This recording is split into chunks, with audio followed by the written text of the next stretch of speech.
क्या आपको कभी भी धूल धुआं में जाने पर नाक बंद होना, बार बार छींक आना, आँख में खुजली होना या कान में खुजली होना, ये सारे लक्षण होते हैं?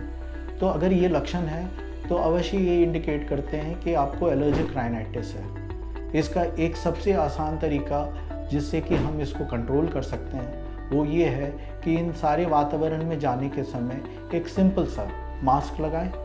अगर हो सकता है तो अपने घर में जो पेट्स या जानवर हैं उनको अपने कमरे से, अपने बेडरूम से दूर रखें। अगर ये छोटी छोटी चीज़ें हम करें तो इससे काफ़ी हद तक जो है एलर्जिक राइनाइटिस की सिम्टम्स जो है सॉल्व हो सकती है। इसके साथ साथ अगर फिर भी परसिस्ट करता है आपको ये सारे प्रॉब्लम, तो अवश्य मैं सलाह दूंगा कोई आप नियरेस्ट ENT सर्जन के पास जाएं और सही इलाज कराएं।